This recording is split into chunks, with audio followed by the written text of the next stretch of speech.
네, 오늘 우리에게 주시는 하나님의 말씀 봉독하도록 하겠습니다. 구약성경 출애굽기 14장 10절로 14절까지의 말씀입니다. 제가 가진 성경으로 구약성경 102면에 있는 출애굽기 14장 10절에서 14절까지의 말씀,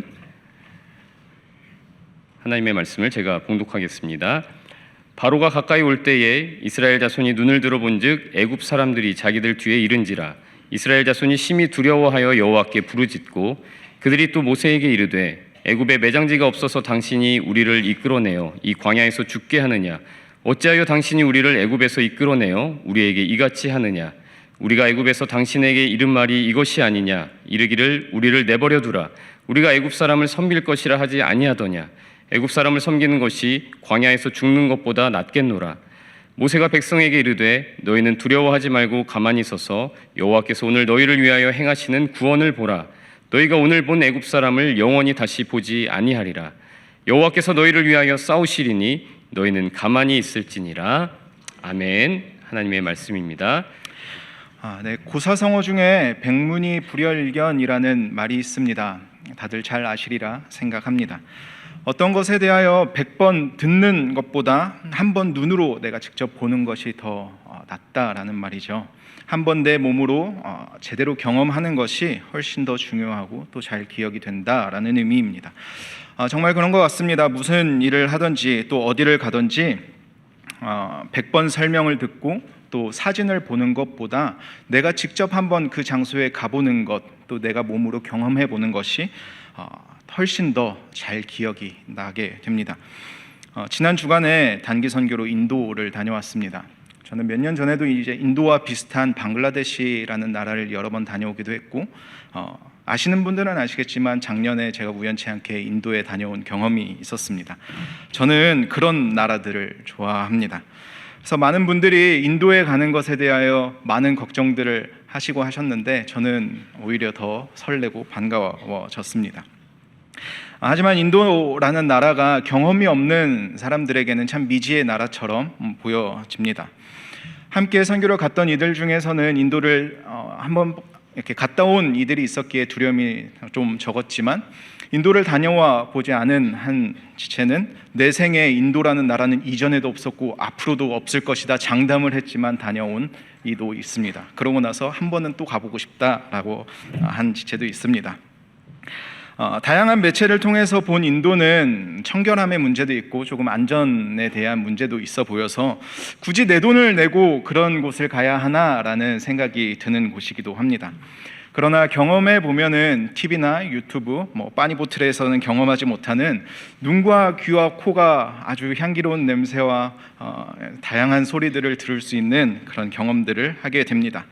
물론 사실 깨끗한 모습을 많이 보지는 못하겠지만, 그러나 또 새로운 경험들을 하게 되고 우리가 선교라는 목적으로 가게 된다면 더 특별한 은혜를 누릴 수 있는 곳이 되어지기도 합니다. 모두가 이런 귀한 경험들을 할 수 있기를 간절히 축복합니다. 네. 우리가 살아가고 있는 우리의 삶 가운데에서는 실제로 우리가 무엇을 어떻게 경험하는가는 정말로 중요한 일이 되어집니다. 보고 경험해야 우리의 견문이 넓어지고 더 큰 세상을 볼 수 있기 때문이지요. 우물 안에 있는 개구리는 너무나 작은 세상을 경험합니다. 내가 보고 있는 그 하늘이 전부라고 생각하고 그 우물 안에서 살아가고 있는 그 생물체가 전부라고 생각하지요. 그러나 그 밖을 벗어나면 더 큰 하늘이 기다리고 있고 더 많은 것들을 볼 수 있게 되는 것이죠. 그래서 경험해 본 것과 그렇지 않은 것에는 너무나 큰 차이가 있음을 보게 됩니다.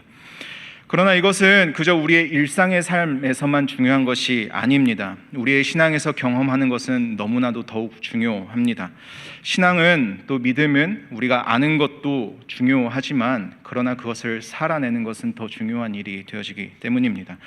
우리의 신앙은 머리로만 성경의 지식들을 쌓아가는 것이 아니지요. 하나님의 말씀을 머리로 배워가는 것 중요하지만 그러나 그것을 삶으로 살아내는 것은 더더욱 중요한 일이 되어집니다. 그래야 말씀이 내 삶으로 온전히 들어오게 되는 것이고, 머리로는 배우지 못했던 그 하나님의 말씀을 내 삶을 통해서 더 깊이 알아갈 수 있게 되기 때문입니다. 그리고 그 말씀에 순종하고 말씀을 삶으로 살아내기 시작한다면은 그때 가장 중요한 것은 그 안에서 우리가 하나님을 경험해 갈 수 있다라는 사실입니다. 성경에 기록되어져 있는 어떤 성경 안에 갇혀져 있는 하나님이 아닌 내 삶 가운데 지금도 일하고 지금도 역사하고 계신 그 하나님을 내 삶 가운데 경험할 수 있는 귀한 일이 되어지기 때문입니다. 우리의 생각에 이스라엘 민족들은 늘 하나님을 경험하고 하나님과 함께 살아왔다고 생각이 되어집니다. 그러나 그들도 하나님을 경험하지 못했던 때가 있습니다. 언제인가 생각해보면 아마 애굽에서의 삶이 그러했다고 볼 수 있을 것입니다. 물론 하나님께서는 늘 그들을 돌보고 계셨고 그들을 지켜보고 계셨습니다. 근데 그러나 그들은 아마 그들의 조상인 아브라함과 이삭과 야곱이 경험했던 그 하나님을 그들의 삶 가운데서는 아마 경험하지 못한 것 같습니다. 조금 더 강하게 이야기해보면은 그들은 하나님을 알지 못하는 삶을 살아오지 않았나 싶습니다. 애굽에서 약 400년 이상의 시간을 살아오고 있었기 때문에 그 애굽의 삶의 초반에는 하나님을 기억했겠지만 시간이 지나면 점점 잊혀지고 하나님은 우리와 상관없는 어떤 그냥 한 신으로 여기고 있었을지도 모르겠습니다. 그러나 중요한 것은 무엇입니까? 그 시간 동안에 하나님께서는 늘 그들을 돌아보고 계셨고 결국 하나님의 큰 구원의 역사와 그들의 조상들에게 주셨던 그 언약을 하나님께서는 기억하고 계셨다라는 사실입니다. 애굽으로 내려갔던 야곱의 가족들은 70명, 고작 70명이었습니다. 애굽의 총리였던 요셉이 있을 때야 이방 땅이었지만 그래도 좀 편안하고 좋은 대접들을 받을 수 있었겠지만 그러나 시간이 지남에 따라 요셉도 죽게 되었고 요셉을 알지 못하는 왕들이 계속해서 생겨나기 시작합니다. 요셉을 알지 못하는 그 왕들이 생겨나니까 애굽 입장에서는 왜 이 이스라엘 민족들이 우리 땅에 와서 살아가고 있지? 왜 이 이상한 민족들이 있지라는 의문이 생기기 시작한 것이죠. 그래서 그저 우리 땅에 살고 있는 어떤 한 이방 민족이 되어버리고 만 것입니다. 처음에는 이 땅에서 애굽 총리의 가족으로 시작이 되어졌지만 시간이 지나면서 이제 그들은 노예가 되어졌다라는 것이죠. 400년이라는 시간이 결코 짧은 시간도 아니고 노예로 살아가는 것은 더더욱 쉽지 않은 일이었을 것입니다. 그런데 중요한 것은 하나님은 그들을 돌보고 계셨다라는 것이죠. 400년 전에 애굽 땅으로 간 그 가족은 고작 70명이었습니다. 그런데 400년이 지난 이후 지금은 이제 남자 장정만 60만 명이 되어졌습니다. 모든 인구를 추정해 본다면은 한 200만 명의 사람들, 그 가족들이 늘어났다라고 보고 있습니다. 그래서 말씀에서도 애굽 바로 왕은 이 민족이 커져가는 것을 보면서 이 민족이 혹시나 우리에게 전쟁을 일으키지 않을까 두려워했다라고 하는 것을 보여줍니다. 이스라엘 민족은 400년의 시간이 고역의 시간이었고 하나님을 경험할 수 없는 것 같은 그런 시간이었지만 그러나 여전히 하나님은 그들에게 선하신 하나님이셨습니다. 번성할 수 없는 그러한 상황 가운데서 하나님은 그들을 번성하게 하셨고 힘을 가질 수 없는 그 순간 속에서도 하나님께서는 그들이 힘을 갖게 하셨습니다. 그리고 우리가 아는 것처럼 이스라엘 민족, 히브리 민족이 태어나는 모든 남자아이를 죽이라라는 그 명령 속에서 하나님께서는 모세를 살아남게 하시고 그를 애굽의 왕자로 자라나게 하시죠. 그리고 그는 자라나다가 미디안 광야로 도망쳐야 하는 사건을 맞이하게 됩니다. 모세는 그 미디안 광야에서 처음으로 하나님을 경험하게 됩니다. 하나님의 존재를, 또 하나님께서 모세와 함께 하고 계심을, 또 하나님께서 이스라엘 민족을 돌보고 계심을 모세는 그 아무도 없는 광야에서 하나님을 통해 경험하고 만나게 되었습니다. 모세도 사실 미디안 광야로 가기 전까지 하나님을 얼마나 잘 알고 있었는지는 잘 모르겠습니다. 물론 그의 부모를 통하여서 하나님을 듣기는 하였겠지만 그의 삶 가운데서 하나님의 살아계심을 경험한 일은 그다지 없어 보입니다. 그러나 그는 광야의 그 떨기나무 앞에서 하나님의 살아계심을 직접적으로 처음 경험하게 됩니다. 떨기나무에 불이 붙어 있지만 불타지 않는 그 나무를 통하여 하나님께서는 모세에게 자신을 드러내셨습니다. 그러면서 하나님께서는 그 떨기나무 앞에서 모세에게 생각지도 못한 사명 하나를 주시죠. 모세, 너가 이 이스라엘 민족을 애굽으로부터 구원해야 한다라는 사명입니다. 불이 붙어 있지만 타지 않는 그 나무 앞에서 사명을 주시는 하나님을 모세는 경험합니다. 그러나 그것으로 모세는 하나님을 바로 믿고 신뢰하지는 못했습니다. 아니, 하나님을 믿었고 살아계심을 경험은 하였지만 그의 안에 있는 어떤 두려움을 온전히 떨쳐내지는 못했습니다. 하나님께서는 그래서 그에게 지팡이가 뱀으로 변하는 그런 이적들, 또 모세의 손이 나병으로 바뀌었다가 다시 깨끗해지는 그런 이적들을 보여주시면서 하나님께서 그와 함께하고 계심을, 두려워하지 않고 그 사명을 온전히 잘 감당해야 함을 계속해서 말씀해 주셨습니다. 모세가 두려움을 가질 수밖에 없었던 이유가 무엇일까요? 그는 하나님으로부터 그 사명을 전해 듣고 이 모든 일을 내가 해야겠구나 생각했기 때문일 것입니다.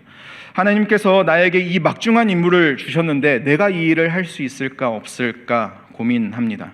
근데 나의 성격상 말을 잘 못하기 때문에 나는 어렵습니다. 나는 그 일을 할 수 없습니다. 말합니다. 그러나 그 가운데에서 하나님께서 모세에게 계속해서 보여주셨던 그 이적들은 무엇을 의미할까요? 하나님이 하시겠다 말씀하시는 것이죠. 모세에 앞서서 그 일을 내가 행하겠다 하나님께서는 계속해서 모세에게 말씀해주고 계신 것입니다. 모세, 너가 가서 바로 왕 앞에 서야 하고 너가 말해야 하는 것 같지만 그러나 내가 하겠다. 내가 그 일을 할 것이다. 그리고 너는 그 자리에 서 있기만 하면 돼. 이 모든 일은 너가 아닌 내가 하겠다 라는 것을 하나님께서는 모세에게 분명히 보여주시고 모세에게 그것을 경험하게 하시는 것입니다. 모세는 하나님의 말씀을 듣고 굉장히 부담이 되어졌을 것입니다. 도망 나왔던 살인자로서 도망 나왔던 그 애굽에 다시 들어가야 하는 것이고 또 애굽 바로 왕 앞에 서야 하고 어떻게 될지 모르는 그 앞 일을 생각해야 했습니다. 또 이스라엘 민족을 그곳으로부터 구원해야 한다는 막중한 임무를 갖게 됩니다. 모세는 그 하나님의 명령을 듣고 내가 해야 할 일들이 굉장히 많겠구나 생각을 했을 것입니다. 그러나 모세가 이 하나님의 부르심에 해야 했던 것이 많은 것은 아닙니다. 단 한 가지였습니다. 그 부르심에 응답하고 순종하는 일이었습니다.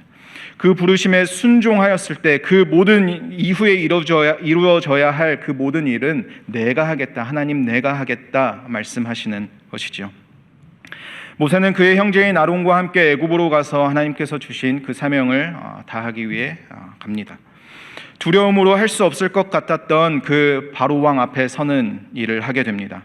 모세는 하나님의 명령에 따라 바로 왕 앞에 서게 되고 그에게 바로 왕에게 이스라엘 민족을 이곳에서 나가게 해주라 라는 요청인지 아니면 명령인지 그 어떤 것을 바로 왕에게 하게 됩니다.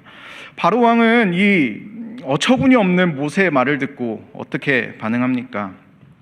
이 인간들이 좀 살만하니까 이런 소리를 하고 있는구나 라고 생각을 하고 더 고된 노동을 주죠. 더 많은 일들을 주고 더 힘들게 일을 시키기 시작합니다. 그러자 이스라엘 민족들은 이제 어떻게 반응합니까? 모세와 아론을 바라보면서 죽일 듯이 따지고 들기 시작합니다. 아니 그냥 가만히 우리를 뒀으면 그냥 우리가 하고 있는 일 그대로 하면 되는데 그냥 일할 만하게 살아가고 있는데 왜 우리가 원치도 않은 그 이상한 말을 해가지고 우리를 더 힘들게 하느냐라고 따지고 있는 것이죠. 여러분 모세의 입장에서 한번 생각해 보시겠습니까? 사실 모세는 이미 두려움에 있었고 하나님께서 주신 그 말씀에 이렇게 선뜻 나서서 하고 싶지 않았던 모세의 모습을 보게 되죠. 본인은 할 수 없다고 하나님께 여러 번 말했지만 하나님께서 굳이 모세를 시키셨잖아요. 그리고 하나님께서는 여러 이적들을 보여주시면서 내가 하겠다라고 모세에게 내가 하겠다고 하나님께서 모세에게 이야기했잖아요. 그럼 모세의 입장에서는 어떻게 생각하겠습니까? 내가 바로 왕 앞에 서서 이 이스라엘 민족들을 나가게 해줘라 라고 하면은 바로 왕은 그 이름처럼 바로 이렇게 내보내 줄 거라고 기대하고 상상하지 않겠습니까? 네, 죄송합니다. 하나님께서 그에게 그렇게 하시겠다 약속했으니 하나님께서 말씀하신 것처럼 그렇게 속히 이루어질 것을 기대하고 상상하지 않겠습니까? 그런데 바로 왕의 반응은 모세가 생각했던 그 상상했던 것과 정반대의 모습을 보입니다. 그리고 어쩌면 나의 편이라고 여길 수 있었던 이스라엘 민족, 나의 동족들이 자신을 바라보는 그 눈초리가 이제 심상치 않습니다. 마치 죽일 듯이 쌍심지를 켜고 모세와 아론을 바라보기 시작하는 것이죠. 왜 괜한 뻘짓을 해가지고 우리를 이렇게 힘들게 만드냐, 이렇게 따지고 있는 것입니다. 모세는 원치 않았을지 모르지만 그러나 하나님의 부르심에 그냥 그렇게 순종해서 하나님께서 하라고 하신 그대로 행했을 뿐인데 이제 그에게는 아무 편이 없어 보입니다. 그에게 도움을 주는 사람은 그 누구도 없어 보입니다. 이 일을 더 이상은 해내지 못할 것 같이 보입니다. 그럼에도 하나님께서는 계속해서 그에게 사명을 주십니다. 계속해서 바로 왕 앞에 서게 하시고 이스라엘 민족을 그곳에서 나오게 하라 말합니다. 그러나 그 일이 여전히 쉽지 않게 이루어졌음을 우리는 잘 알고 있죠. 10가지의 재앙이 다 끝나는 게 몇 날이나 몇 주나 몇 달이 걸렸는지는 모르겠습니다. 모세는 이 모든 시간을 보내오면서 빨리 이 일이 끝나지 않음을 바라보며 얼마나 더 많이 두려워했을까 싶습니다. 그러나 두려움이 있었겠지만 그 두려움을 이겨낼 수 있는 한 가지 힘은 계속해서 생겨났을 것입니다. 그것은 하나님께서 일하고 계심을 모세는 가장 가까이에서 계속해서 보고 경험하고 있었다라는 사실입니다. 어느 누가 나일강이 피로 변할 것을 상상했을 것이고 이나 파리나 메뚜기 그런 곤충들이 갑자기 어딘가에서 튀어나와서 애굽 사람들을 괴롭힐 것이라고 누가 상상을 했겠습니까? 우박과 함께 불덩이가 하늘에서 떨어지면서 사람을 치고 농작물을 망칠 거라고 누가 상상을 하겠습니까? 밝아야 하는 그 대낮에 며칠 동안이나 흑암으로 가득 차는 일들을 누가 생각하겠습니까? 또 한순간에 사람이나 가축의 그 처음 난 모든 것들이 하루아침에 다 죽어버리는 그 생각도 하기 싫은 그 일들이 일어날 것이라고 누가 그것을 기대하고 상상해 보겠습니까? 말도 안 되는 사건들이 계속해서 일어난 것이죠. 모세는 시간의 지남에 따라 두려움이 있었겠지만 그러나 하나님의 능력을 또 하나님의 일하심을 가장 가까이에서 계속해서 모세는 그것을 보고 경험하고 있었다라는 것입니다. 떨기나무 앞에서 경험했던 하나님보다 더 큰 일을 행하시고 더 놀라운 일을 행하시는 하나님, 자연 세계의 그 모든 것을 주관하시고 천지를 창조하신 하나님을 모세는 경험하며 하나님을 알아가고 있었다라는 사실입니다. 모세는 하나님을 경험하고 더 알아가며 그의 안에 있을 수밖에 없었던 그 두려움을 넉넉히 이겨낼 수 있었습니다. 그렇게 마지막 장자의 죽음과 또 하나님께서 제정하신 그 유월절을 보내며 모세와 함께 이스라엘 민족들은 400여 년 만에 애굽 땅 밖으로 발을 내딛게 됩니다. 애굽 밖으로 나오기까지 쉽지 않은 여정이었지만 어쨌든 출애굽에 성공합니다. 그 쉽지 않은 상황 속에서 잘 순종하여 나왔으면 어때야 할까요? 하나님께서 약속하신 그 땅에 빨리 갈 수 있고 그래도 큰 어려움 없이 평탄한 길을 걸으며 그곳에 도착하기를 바랄 것입니다. 그래서 430년간 주권도 땅도 나의 소유가 하나도 없던 그 땅에서 나와서 그 순간을 잊고 더 나은 삶을 살아갈 것을 아마 그곳에 모였던 모든 사람들은 기대하고 그것을 상상했을 것입니다. 그런데 나오자마자 그들이 마주했던 곳은 그렇게 아름답고 풍요로운 땅이 아니었습니다. 앞으로 더 나아갈 수 없는 홍해 앞에 가로막힌 것이죠. 그래도 하나님께서 지금 여기까지 올 때까지 구름 기둥으로 또 불 기둥으로 우리를 잘 인도해 주셨으니 이곳에 장막을 칠하셨으니 그들은 아무 의심 없이 그냥 그 날을 보내기 위해 두려움과 걱정 없이 장막을 쳤을 것입니다. 그런데 더 큰 문제가 다가오는 것을 보게 됩니다. 그들을 내보냈던 바로의 마음이 변한 것이죠.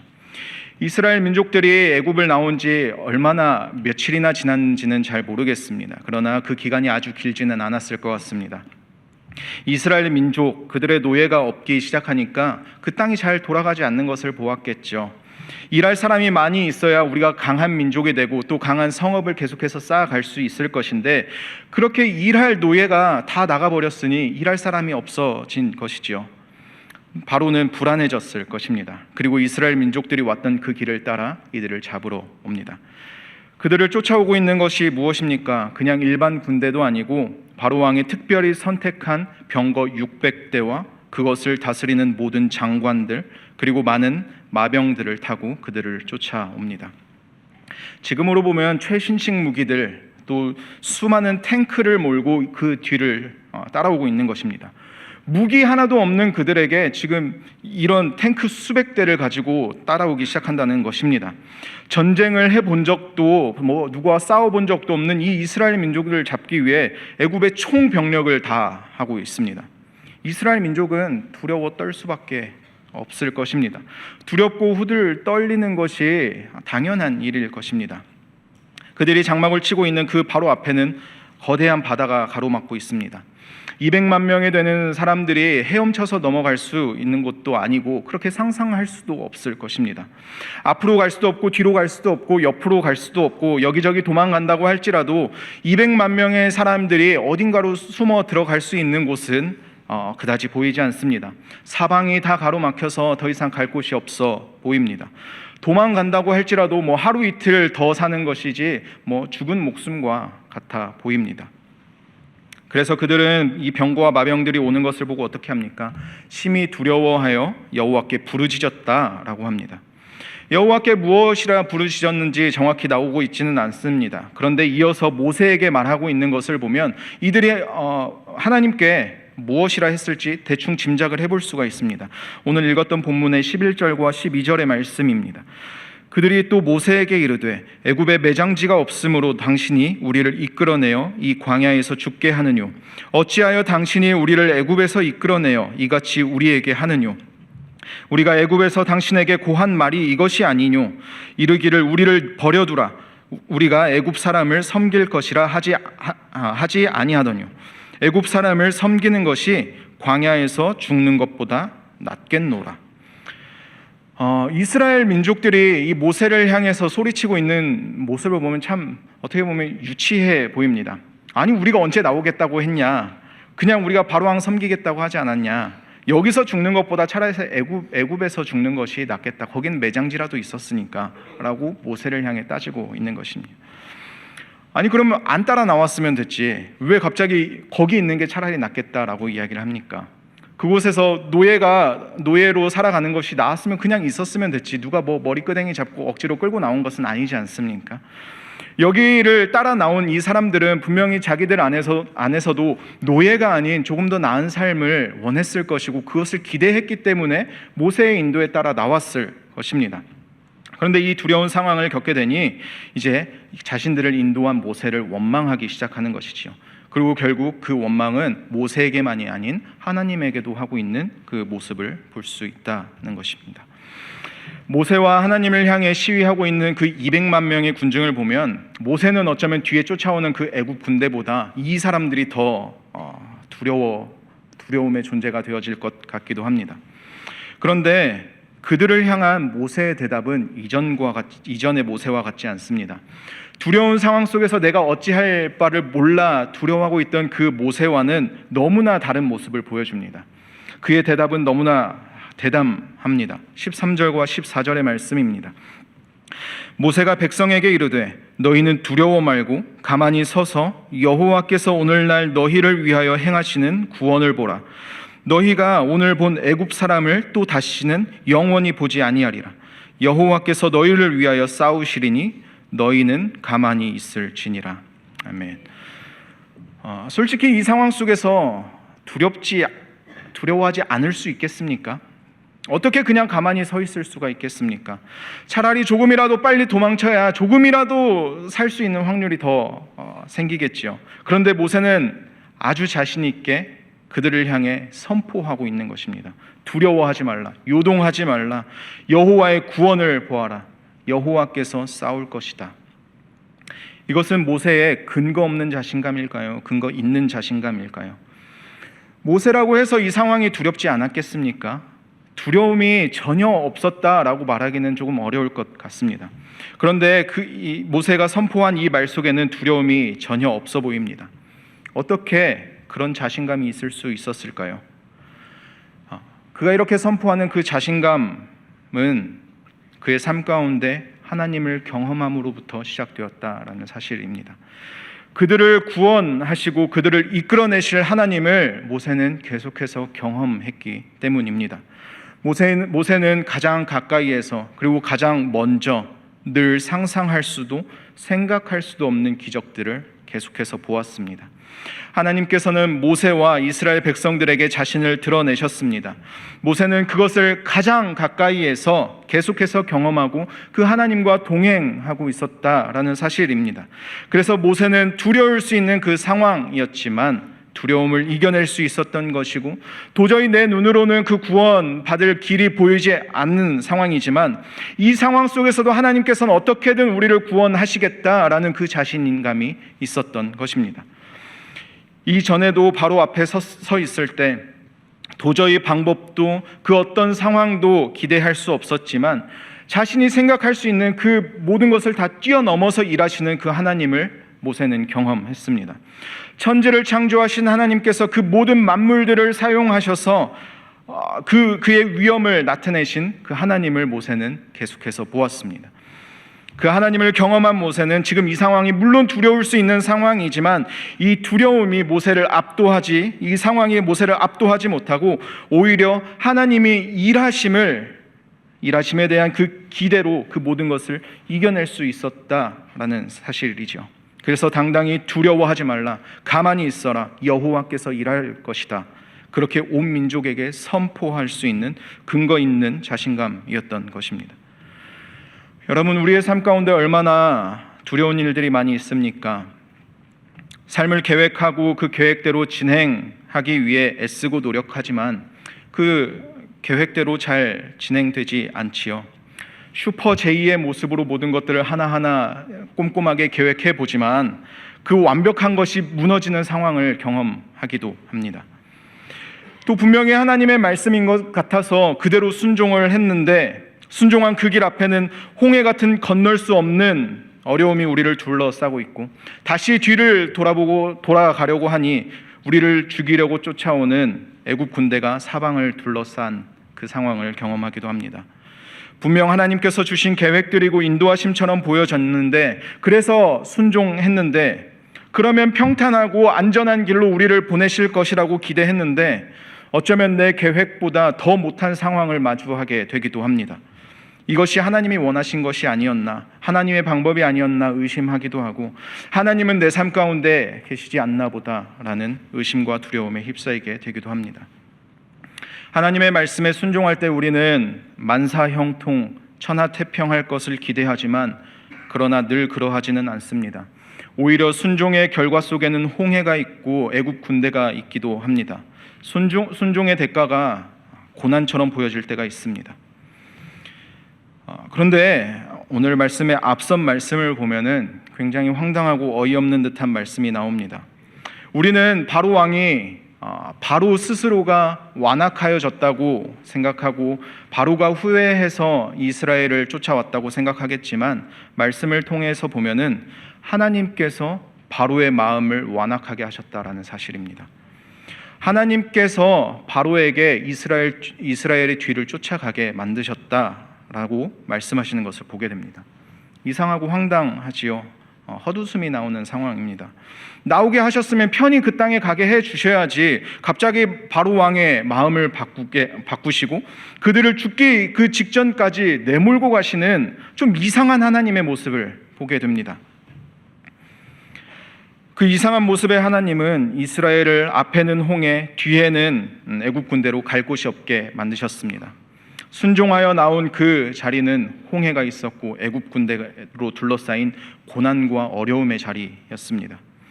그러나 하나님께서 그들을 그 고난과 어려움의 자리로 보내신 그 자리의 목적은 그들을 낙심하게 하여 의심하게 하고 쓰러뜨리려는 목적이 아니었습니다. 진정한 목적은 그 안에서 하나님을 경험하게 하시기 위함이었습니다. 그 죽음의 위기 속에서 하나님을 경험하고 하나님을 온전히 신뢰하는 거룩한 백성이 되게 하시기 위함이었다라는 사실입니다. 순종을 통하여 고난을 경험하게 하시고 그 고난 속에서 우리를 구원하시기 위해 준비하고 계신 그 위대하신 하나님을 경험하기 위해 하나님이 그 모든 것을 계획하셨다라는 사실입니다. 고난 속에서 우리가 할 수 있는 것이 아무것도 없을 그때에 하나님께서는 자신을 바라보라 말씀하십니다.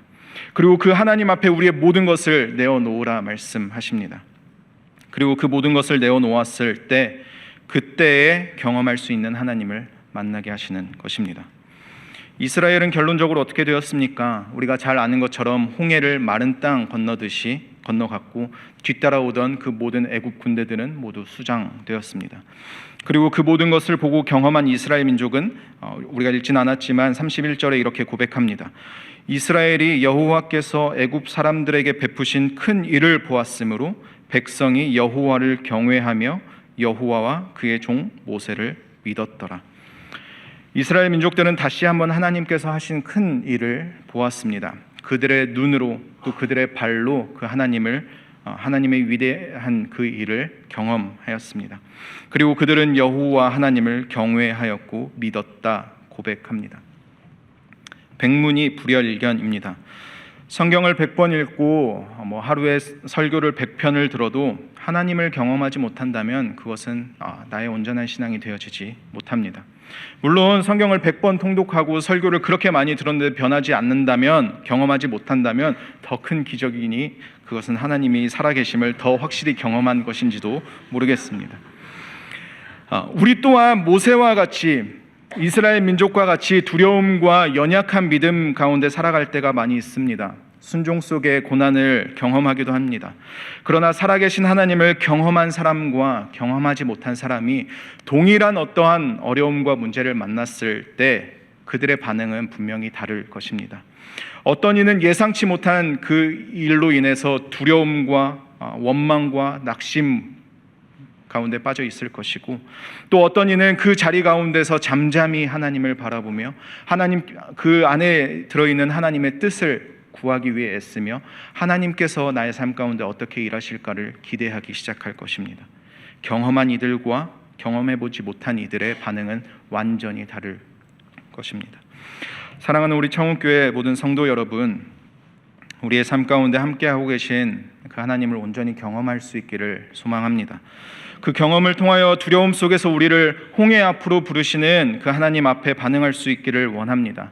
그래서 우리의 삶에 살아계시고 지금도 우리를 위해 구원의 역사를 이루어가고 계신 그 하나님을 잠잠히 우리의 눈을 들어 바라볼 수 있기를 원합니다. 천지를 창조하시고 모든 만물을 다스리시며 그의 백성된 이들에게 모든 것을 내어주시는 그 하나님이 나의 하나님임을, 또 우리의 하나님임을 고백하며 그 하나님과 동행하며 살아가는 우리 모두가 되기를 원합니다. 여러분 앞에 그 하나님을 경험하기 가장 좋은 또 필요한 시간이 이번 주간에 있는 줄 압니다. 바쁜 일상을 살아오다가 그 일상을 잠시 멈추고 하나님을 묵상하는 일에 힘쓰고 또 성도와 교제함에 힘쓰고 그 안에서 하나님의 마음을 알고 또 하나님을 깊이 알아갈 수 있는 그런 수련회가 되기를 소망합니다. 일상을 멈추는 것, 그것이 가끔은 두렵고 우리에게 부담이 되어질 수도 있겠지만 그러나 그 두려움과 걱정을 이겨내게 해주시는 그 하나님을 만나고 경험하는 시간에 자신을 내어 던질 때 하나님께서는 그 자리에서 더 큰 일들을 여러분에게 보여주실 것을 믿습니다. 늘 하나님을 경험하며 살아감으로 이처럼 build your faith, 우리의 확실한 믿음을 세워가는 우리의 믿음의 삶이 되기를 도전합니다. 함께 말씀을 기억하며 기도하기를 원합니다. 여러분의 삶 가운데에서 하나님을 경험하며 살아가고 계십니까?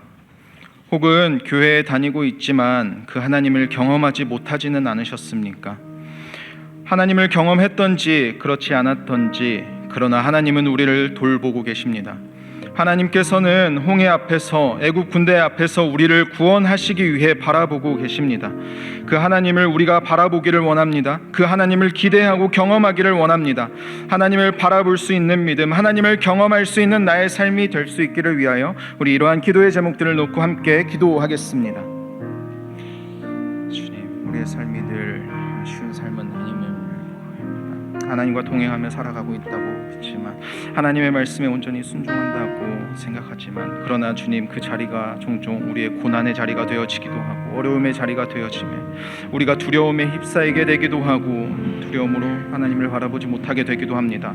그러나 주님, 우리가 다시 한번 잠잠히 눈을 들어 하나님 한 분만을 바라보기를 원합니다.